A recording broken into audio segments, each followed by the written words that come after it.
Drama होने वाला है प्रैक्टिस डॉटर का एपिसोड नंबर 1। एपिसोड के स्टार्ट में हम दो लड़कियों को देखते हैं जिसमें एक का नाम लिटिल बिन होता है और दूसरे का नाम होता है मेई यूसान। तो मेई यूसान और लिटिल बिन दोनों एक जगह पे आती हैं और दिखाती है कि देखो ये वही मंडप है जहाँ पे हम दोनों ने एक दूसरे की आत्माओं को आपस में बदल लिया था। तो अब हम स्टार्ट करते हैं। उसके बाद से ये दोनों अपना जोक टोक स्टार्ट करती हैं, जिसके बाद दोनों हाथ एक दूसरे के हाथ पे रखने के बाद एक मोती रखती हैं। कहती है कि जैसे ये मोती चमकेगी हम दोनों की आत्माएं आपस में बदल जाएंगी। उसके बाद से ये दोनों एक दूसरे की आत्माओं को बदलने का पूरा प्रयास कर रही होती है, लेकिन ये पॉसिबल नहीं होता है। मतलब बार बार ये लोग प्रयास करती है, कभी सीधे खड़ी होती हैं, फिर एक बार भगवान को प्रणाम करती हैं, एक दूसरे का हाथ पकड़ के लेट जाती हैं, एक दूसरे को पकड़ के उछलने लगती हैं, कभी आगे से हक करती कभी पीछे से हक करती कि हाँ कैसे भी करके हम दोनों की आत्माएं आपस में बदल जाए। बार बार पूछती कि क्या हमारी अदला बदली हुई, हमारी अदला बदली हुई। दूसरी वाली बोलती है नहीं। ये हर बार प्रयास करती हैं अदला बदली करने की, लेकिन इन दोनों की आत्माएं एक दूसरे के साथ नहीं बदलती हैं। उसके बाद से हमें दिखाया जाता है 3 महीने पहले का हम देखते हैं कि एक साधु जी जो बहुत ही ज़्यादा हैंडसम होते हैं, ये है बाई और ये यहाँ पे कुछ समय को और सूर्य चंद्रमा को देखकर गणना कर रहे होते हैं और कहते हैं कि आज यह एक महत्वपूर्ण समय है और इस समय में कोई ज़रूर महत्वपूर्ण घटना घटित होने वाली है। आगे हम एक ब्लैक कपड़े वाले इंसान को देखते हैं जो कि आ रहे होते हैं और सभी लोग उन्हें प्रणाम कर रहे होते हैं और हम मिलते हैं इनसे। इनका नाम है जिनसी और ये आ रहे होते हैं। हम देखते हैं पीछे से कई लोग आ रहे होते हैं तलवार चाकू वाकू लेके कि जल्दी चलो काटो काटो। जिनसी यहाँ पे अपनी तलवार लेकर तैयार होते हैं कि जल्द से आएंगे मैं काट डालूंगा। हम देखते हैं कि जिनसी जो होते हैं वो तलवार लेकर खड़े ही रह जाते हैं, बाकी ये सभी लोग यहाँ पे पेड़ काटने के लिए आए होते हैं और यहाँ पे होते हैं श्री झांग बताते हैं कि इस पेड़ को जल्दी से काट के हटा दो, क्योंकि क्राउन प्रिंस की नज़र इस पर चली गई है और उन्हें ये पेड़ पसंद नहीं आया। उन्होंने कहा कि इस पेड़ को काट के यहाँ से हटा दिया जाए और इस पे कुछ बुरी शक्तियाँ भी हैं। तो वो लोग कहते हैं कि लेकिन महाराज इसमें ऐसी कोई भी बात नहीं है। तो वो कहते हैं कि क्राउन प्रिंस की नज़र पड़ गई है, उन्हें ये पेड़ पसंद नहीं आया तो इसे काटना ही काटना है। इसके बाद से हमें महल का पीछे का सीन दिखाया जाता है जहाँ पे हम देखते हैं 4 चोरों को, जहाँ पे 3 आदमी होते हैं और 1 महिला होती है और ये लोग छुपने का प्रयास कर रहे होते हैं। तभी ये लोग देखते हैं कि वहाँ पे एक गाड़ी जा रहा है तो ये लोग डरने लगते हैं कि अब क्या करें और वो खैची से छिपने की कोशिश कर रहे होते हैं कि अभी हमें क्या करना चाहिए। तभी इनके में जो लड़की होती है वो अपना दिमाग दौड़ाती है और हम देखते हैं कि यहाँ से गाड़ी निकल जाती है और ये लोग छिपे रह जाते हैं। जिसके बाद से ये लोग पूछते हैं कि ये तो बहुत ही ज़्यादा उपयोगी कहाँ मिला। तो लड़की बताती है कि ये मैंने बगल वाले दुकान से लिया है। तो वो कहते हैं ये तो बहुत ही ज़्यादा अच्छा है और ये लोग मतलब छुपने में कामयाब हो गए होते हैं। ये लोग छुपके से महल के अंदर जाने का प्रयास कर रहे होते हैं। आगे हम देखते हैं कि उस गाड़ी से एक सुंदर सी महिला निकलती है जो कि वहाँ पे जाके सैनिकों को आमंत्रण पत्र दिखाती है और सैनिक जो होते हैं उन्हें प्रणाम करते हैं और कहते हैं कि मिस मई आपका स्वागत है, आप अंदर आ सकती हैं। और ये सुंदर सी महिला अंदर चली जाती है और ये चोर लोग देखने का प्रयास करते हैं कि वो महिला दिखती कैसी है, लेकिन नहीं देख पाते। आगे हमें इन चोरों को दिखाया जाता है, वो लोग देखते हैं आश्चर्यचकित होते हैं लेकिन देख नहीं पाते और सैनिक लोग बाहर इंतजार कर रहे थे। हम देखते हैं कि चोर आगे बढ़ने की कोशिश करते हैं, मतलब ये जो चोरी करने आए होते हैं। और हम देखते हैं मेई यूशान को। मेई यूशान जो कि बहुत ही ज़्यादा खूबसूरत एक राजकुमारी है। राजकुमारी अंदर जा रही होती है और दूसरी तरफ हम उन चोरों को देखते हैं जो कि अंदर घुसने का पूरा प्रयास कर रहे होते हैं। यहाँ से एक चोर बताता है कि तुम लोग रुको मैं कुछ करता हूँ। अब एक बड़ी सी रस्सी लाकर मतलब ऊपर दीवार पे टांग देता है और रस्सी के सहारे ये लोग दीवार फांद जाते हैं। जिसके बाद से हम राजकुमारी को देखते हैं जो कि अंदर आ रही होती है और उसके साथ उनकी नौकरानी होती है। उनकी नौकरानी कहती है कि राजकुमारी देखिए ना आसपास कितनी ज़्यादा खूबसूरत चीज़ें हैं। तो वो कहती है कि तुम भूल गई मैं एक राजकुमारी हूँ और हमें इधर उधर नहीं देखना चाहिए, तुम भी इधर उधर मत देखो, बस मेरे साथ सीधे से चलते रहो, हमें खजाना देखने के लिए जाना है। आगे हम कहानी के मेन लीड से मिलते हैं जिसका नाम नागोंग याओ है और नागोंग याओ जो है वो क्राउन प्रिंस है। हम देखते हैं कि राजकुमारी आगे बढ़ रही होती है तो उनकी नौकरानी देख लेती है और कहती है कि देखिए ना हमारा मतलब क्राउन प्रिंस भी आए हैं, एक बार देखिए तो वो कितने ज़्यादा खूबसूरत है। तो वो कहती है कि बस इधर उधर मत देखो, शांति से चलती रहो। उसकी नौकरानी कहती है कि वैसे राजकुमारी आपने मना किया इसीलिए तो मैं इधर उधर देख नहीं सकती। हम देखते हैं कि नागोंग याओ आगे बढ़ रहा होता है और कुछ दूरी पर आकर अपना मुँह अजीब सा बनाने लगता है। तो उसका नौकर समझ जाता है और आगे जाता है कि जो सामान इधर उधर रखा होता है कलश मतलब उसको ना कुछ ऐसी बीमारी कुछ ऐसा फोबिया टाइप का होता है जिससे कि उसको जो जहाँ पे है ना वो चीज़ एकदम सही जगह पे होनी चाहिए। हम देखते हैं कि जो नौकर होता है वो जाता है और सारा सामान सही जगह पे रख देता है, जिसके बाद से राजकुमार का मुंह मतलब सही होता है क्राउन प्रिंस और वो आगे बढ़ते हैं।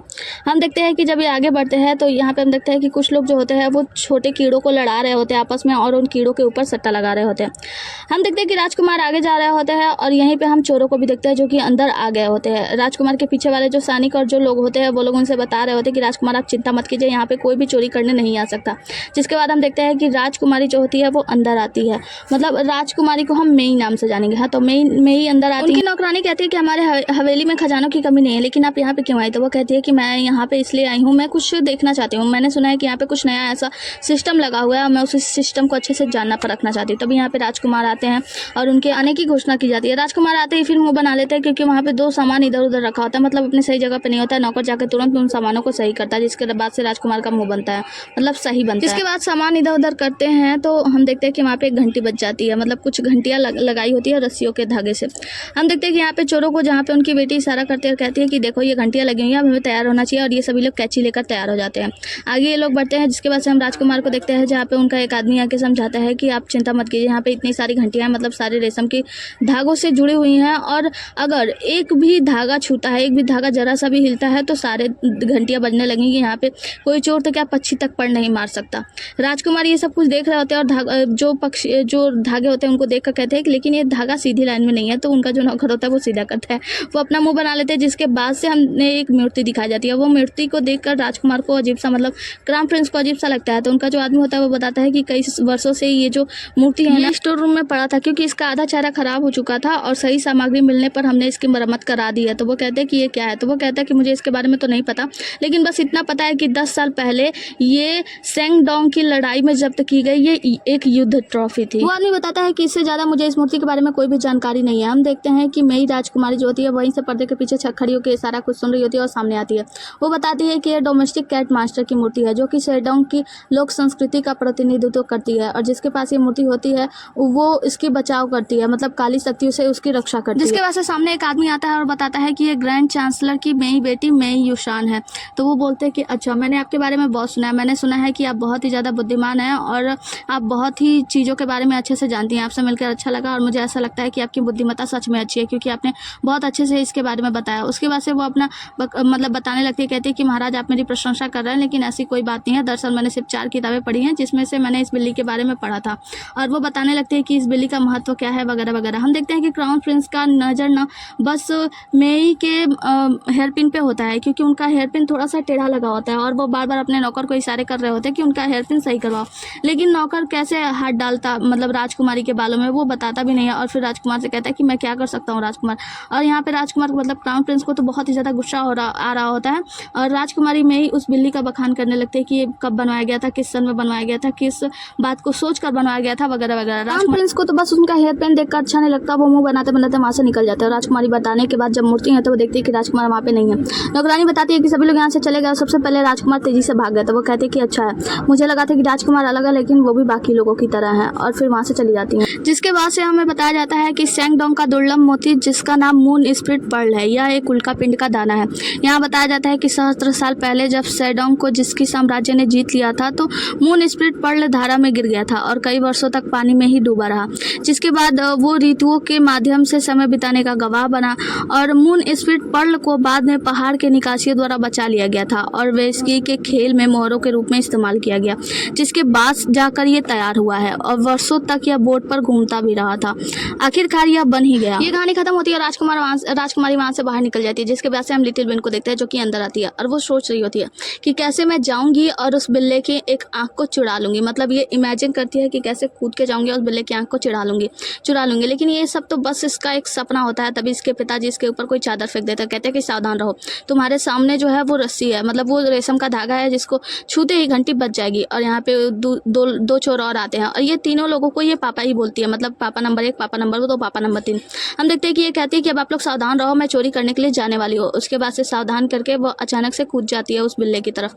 लेकिन जैसे ही कूदती है वहाँ पे कुछ असामानजनक, मतलब वहाँ पे भी कुछ ऐसी चीज़ें रखी होती है जो कि एक्टिवेट हो जाती हैं, और एक बड़ा सा घंटा का रस्सी टूट जाता है और वह घंटा गिरने ही वाला होता है। लेकिन इसके जो पहले पापा होते हैं वो रस्सी को पकड़ के झूल जाते हैं, ताकि वो घंटा नीचे ना गिरे। जैसे ही वो घंटा नीचे गिरेगा आवाज़ आएगी और सभी लोग अंदर चले आएंगे, और 2 जो लोग होते हैं वो लोग जाके उस घंटे को पकड़ लेते हैं। हम देखते हैं कि बाहर सैनिक यहाँ पे सो रहे होते हैं, और ये लोग घंटे को संभालने की कोशिश कर रहे होते हैं। हम देखते हैं कि लिटिल बिन और उसके तीनों चोर पापा जो होते हैं, ये लोग बहुत ही बुरी तरीके से संघर्ष कर रहे होते हैं। दूसरी तरफ हम देखते हैं कि राजकुमार यानी क्राउन प्रिंस को एहसास हो जाता है कि संग्रहालय में कुछ तो गड़बड़ है, और वहाँ से निकल जाते हैं। जिसके बाद से हम देखते हैं लिटिल बिन और इसके तीनों पापा लोग मिलकर मतलब उस बिल्ली के आँख में जो मोती होता है उसको चुराने की पूरी कोशिश कर रहे होते हैं। लिटिल बिन इस काम में मतलब सफल हो जाती है और उस मोती को चुरा लेती है। दूसरी तरफ हम क्राउन प्रिंस को देखते हैं, जो कि इसी तरफ यानी संग्रहालय की तरफ आ रहे होते हैं। हम देखते हैं कि जैसे ये संग्रहालय में आते हैं और ये दरवाज़ा खोलते हैं, तो हमें पता चलता है कि इसके अंदर से 3 सुंदर सुंदर राजकुमारी की जैसे मतलब सुंदर सुंदर स्त्रियाँ निकलती है, जिसको देखकर ये सोचते हैं कि ये सब क्या। अंदर जाकर देखते हैं कि सब कुछ सही समय पर सही जगह पर रखा हुआ है। जिसके बाद से हमें रात का समय दिखाया जाता है। हम देखते हैं कि एक मंडप में राजकुमार यानी क्राउन प्रिंस बैठे होते हैं, उनके आगे पीछे नौकर नौकर लगे होते हैं। और यहाँ पे ढेर सारी राजकुमारी साथ में मेई युशान भी होती है। सभी राजकुमारी आई होती है, राजकुमार को प्रणाम करते हैं, कहते हैं कि हमें आपकी माता श्री ने यहाँ पे बुलाया है अध्ययन करने के लिए। एक तरीके से इनकी माता श्री जो है ना इन लड़कियों को इसलिए बुलाई हैं ताकि वो महाराज से मतलब क्राउन प्रिंस से अच्छे खासे से मिल सकें और उनमें से किसी को उनकी पत्नी चुना जा सके। यहाँ पे एक राजकुमारी आती है अपना परिचय देने के लिए, लेकिन वो इतने चमकीले कपड़े पहनी होती है कि सारे मच्छर इसके तरफ आकर्षित हो जाते हैं कि मच्छर उसे काटने लगते हैं और वो राजकुमारी वहाँ से डर के भाग जाती है। जिसके बाद से राजकुमार पूछते हैं कि ये सब क्या हो रहा है, तो उनके नौकर बताते हैं सभी राजकुमारियों को आपकी माता श्री ने महल में बुलवाया है अध्ययन करने के लिए ताकि वो आपसे अच्छे खासे से मिलजुल सके। जिसके बाद से वो बताते हैं कि ये जो राजकुमारी थी वो कहाँ से थी, और वो बताते हैं कि इनके कपड़े के चमकीले कपड़े की वजह से सारे मच्छर इनकी तरफ आकर्षित हो गए। यहाँ पे राजकुमारी यानी क्राउन प्रिंस कहते हैं कि ये तो अच्छी बात है ना, ऐसे ही कपड़े महल में भी मंगवा दो जिससे कि सारे मच्छरों को पकड़ा जा सके। आगे हम उन चोरों को देखते हैं जो कि मून स्पिरिट पर्ल को लिए होते हैं, और वहाँ पे जो लिटिल बिन होती है वो कहती है कि कितना अभद्र और बेकार तरीके का दिख रहा है। हम देखते हैं कि वहाँ पे कुछ सैनिक आ रहे होते हैं और ये लोग वहीं पे छुप जाते हैं, मतलब एक खंबे की तरफ कपड़ा उपड़ा लगा के खंबे के जैसा बना के छिप जाते हैं, ये लोग छिपे होते हैं। यहाँ पे ये लोग कहते हैं कि अगर इन लोगों की मांग नहीं होती ना, इस मून पर्ल को ये लोग नहीं मांगे होते तो हम लोग ऐसी अजीब सी चीज़ चुराने भी नहीं जाते। मतलब ये कितना अभद्र और बेकार लग रहा है। हमें पता चलता है कि इन लोगों ने इस मून स्पिरिट पर्ल की चोरी इसलिए की है ताकि इसे बेच सके, बाजार में अच्छा दाम मिल रहा है। आगे हम यहीं पे एक नकाबपोश लड़की को देखते हैं जो कि चोरी छुपे आ रही होती है अंदर में। आगे हम देखते हैं कि यहाँ पे राजकुमारी जो होती है अपना अपना कौशल सभी लोग दिखाने लगती है, कोई डांस करके दिखाती है, कोई गाना गा के दिखाती होती है, मतलब सब अजीब अजीब हरकतें कर रही होती है। जिसके बाद से मेई युशान की नौकरानी बताती है कि आप देखिए ना, ये सारी राजकुमारी क्राउन प्रिंस का दिल जीतने के लिए क्या कुछ नहीं करी, आप कुछ क्यों नहीं करती। वो कहती है कि देखो मैं क्राउन प्रिंस के लिए अपने दिल में कोई भी बात नहीं रखती हूँ, मतलब अपने दिल में उन्हें पसंद नहीं करती हूँ, ये सिर्फ मेरे पिताजी के कहने पर यहाँ पे आई हूँ मैं। और वैसे भी मैं यहाँ पे आई हूँ इसका मतलब ये नहीं है कि मैं उनका दिल जीतने के लिए ऐसी अजीब सी हरकतें करूँ। मैं हमेशा से सभ्यता से और शालीनता पे विश्वास करती हूँ, तो हमें संयम रहना चाहिए। देखो हमारे बगल वाली राजकुमारी भी कैसे संयमी था। तभी हम देखते हैं कि बगल वाली राजकुमारी स्टार्ट करती है अपना कुंफू और कराटा, और वो कुंफू कराटे करते हुए महाराज को बहलाने की कोशिश करने लगती है। और यहाँ पे जो मेई युशान है इसका तो मुंह ही बन जाता है, मतलब देखो ये कितनी संयम थी और कैसे करने लगी। हम देखते हैं कि लिटिल बिन के साथ साथ जो 3 चोराए होते हैं ये सभी लोग अपने ड्रेस चेंज करके वहाँ से निकलने लगते हैं, मतलब अपना ड्रेस वहीं पे छिपा देते हैं और फिर दूसरों के ड्रेस पहन के यहाँ से निकलने लगते हैं। लिटिल बिन नौकरानियों के कपड़े में होती है। जिसके बाद से हम एक आदमी को देखते हैं, वो महाराज के पास आता है और बोलता है कि झोलियांग जो है ट्यूटर वो आपसे मिलना चाहते हैं। तो महाराज कहते हैं, मतलब क्राउन प्रिंस कहते हैं कि ठीक है झोलियांग को यहाँ पे भेज दो।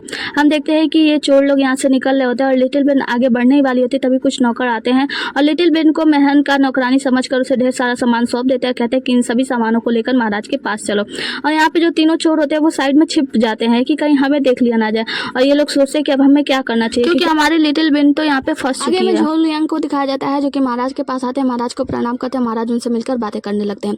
जिसके बाद से झोलियांग उन्हें बता रहे होते हैं देश के संकट के बारे में कि क्या क्या मतलब कैसी कैसी आपदाएं आई है और आपने उसमें कितनी मदद की, उसके लिए आपका बहुत बहुत आभारी हूँ। महाराज कहते हैं ठीक है आइए बैठ के बातें करते हैं, और ये लोग बैठकर बातें करने लगते हैं। लिटिल बिन को देखते हैं जो कि यहाँ पे आती है ढेर सारी लकड़ियाँ लेकर, और वो दूसरी तरफ अपने पापा लोगों को देखती है, मतलब चोर लोग यहाँ पे जो आए होते हैं, और उन लोग से इशारे करते हैं कि तुम लोग यहाँ से चले जाओ, मतलब आप लोग यहाँ से निकल। इसके बाद से ये तीनों चोर वहाँ से खिसक लेते हैं। हम देखते हैं कि लिटिल बिन लकड़ियाँ आग पे रखती है और पंखा लेकर जोर से ढुलाने लगती है, जिससे यहाँ पे खूब जोर का धुआं होने लगता है, मतलब बहुत ज़्यादा धुआं होने लगता है, जिससे सभी राजकुमारियाँ जो होती है वो परेशान होने लगती है, खांसने लगती हैं। दूसरी तरफ हम राजकुमारी यानी क्राउन प्रिंस को देखते हैं जो कि बात कर रहे होते हैं झोलियांग से बातें करते हुए। वहाँ पे एक नौकर जो होता है वो देखता है कि बहुत सारा धुआं हो रहा है, तो वो आता है डांटने के लिए। लिटिल बिन बहुत जोर का पंखा कर रही होती है, जिसकी वजह से बहुत ज़्यादा धुआं फैल गया होता है, राजकुमारियाँ खांस रही होती है। राजकुमार झोलियांग से आपदा के बारे में चर्चा वर्चा कर रहे होते हैं, और दूसरी तरफ यहाँ पे जो नौकर आता है वो आकर लिटिल बिन को डांट लगाता है, कहता है कि ये सब तुम क्या करी हो, पागल हो गई हो क्या। तो वो कहते हैं कि माफ़ कीजिएगा मैं छोटी बच्ची हूँ और मूर्ख को थोड़ा सा, तो मैं ये काम नहीं कर सकती, और पंखा देकर भागने लगती है। लेकिन वो काम से जाने नहीं देता और कहता है कि रुको, तुम अगर ये काम नहीं कर सकती तो ये काम करो, इससे शराब की अदला बदली करो और चलो महाराज को चल के शराब सर्व करो। वो कहती है कि नहीं मैं ये काम नहीं कर सकती, इसमें है नहीं, रुकिए मैं लेके आती हूँ। तो वो पकड़ लेता है, कहता है कि इसमें तो शराब है और ले चल के महाराज को सर्व करो। लिटिल बिन मेई युशान से कहती है कि सुनो मैं तुम्हें एक मौका दे रही हूँ, तुमने भी महाराज के सामने कुछ ऐसा कर्तव्य नहीं दिखाया ना, तो एक काम करो, ये शराब का प्याला लो और ले जाकर महाराज को सर्व करो, इस पर महाराज तुम पर ध्यान देंगे और शायद तुम्हें अपनी क्राउन प्रिंसेस बना ले।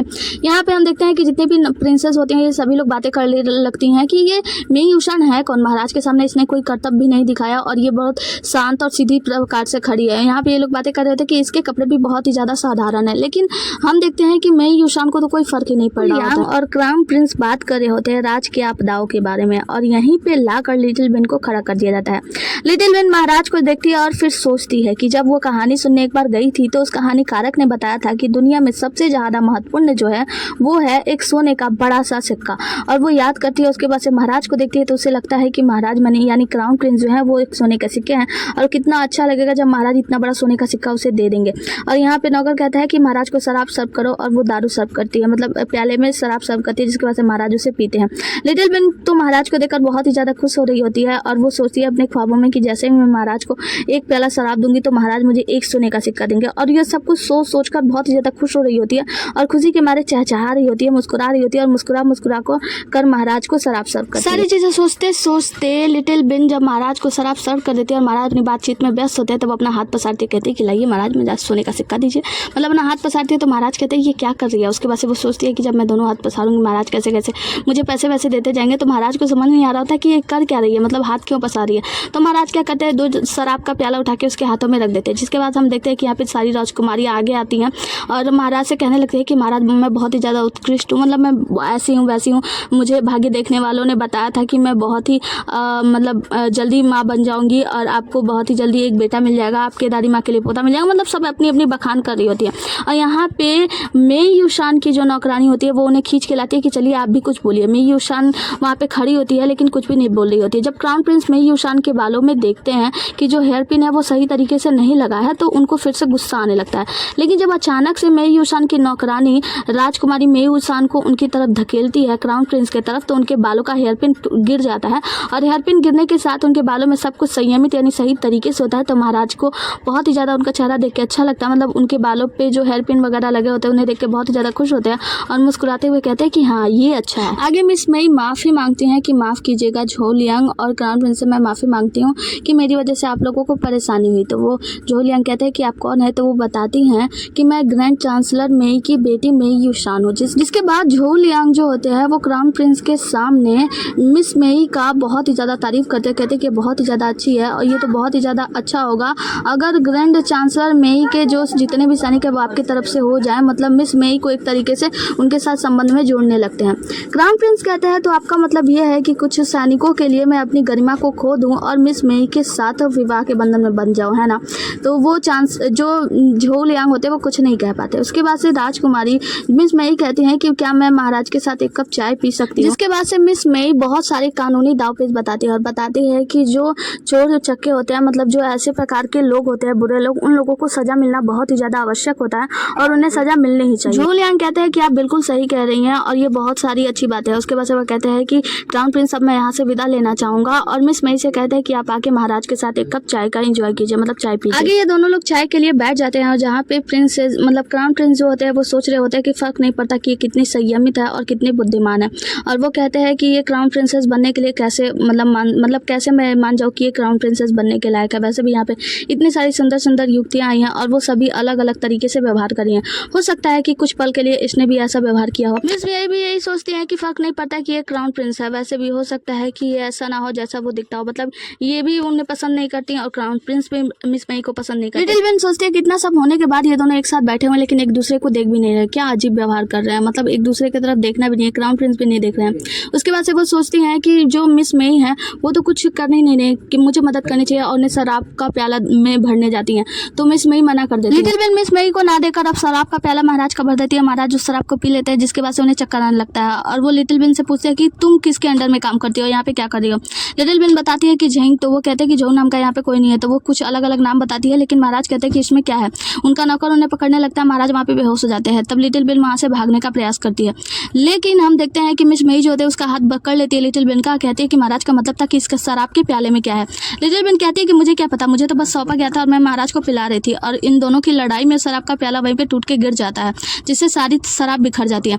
हम देखते हैं कि ये दोनों लोग एक दूसरे से मतलब हाथ छुड़ाने की कोशिश कर रही होती है लिटिल बिन कि मुझे छोड़ो, मुझे जाना है, लेकिन मिस मई उसका हाथ नहीं छोड़ती और इसी धक्का मुक्की में दोनों वहाँ पे गिरने लगती हैं जिससे कि हम देखते हैं कि वहाँ पे बहुत उथल पुथल मच गई होती है। हम देखते हैं कि उसके हाथों से वो जो मोती होता है ना मून स्पिरिट पर्ल वो गिर जाता है और वो अजीब सा चमकने लगता है। हम देखते हैं कि दोनों लोग लड़ते झगड़ते यहीं पे गिरते हुए लुढ़कते हुए एक गड्ढे में जाती हैं और वहीं पे दोनों बेहोश हो जाती हैं और यहीं पे हमारा एपिसोड खत्म होता है। अगले एपिसोड में मिलेंगे अगर कमेंट करोगे तो। और हाँ, कुछ लोगों ने कमेंट किया है और मुझसे कहा कि वंडरलैंड ऑफ लव ड्रामे का एक्सप्लेनेशन करो। तो अगर सच में आप सभी को वंडरलैंड ऑफ लव देखना है तो प्लीज़ कमेंट करके बताओ वंडरलैंड ऑफ लव। अगर 10 कमेंट आ गए ना तो मैं पक्का बना दूंगी। चलो टाटा बाय बाय।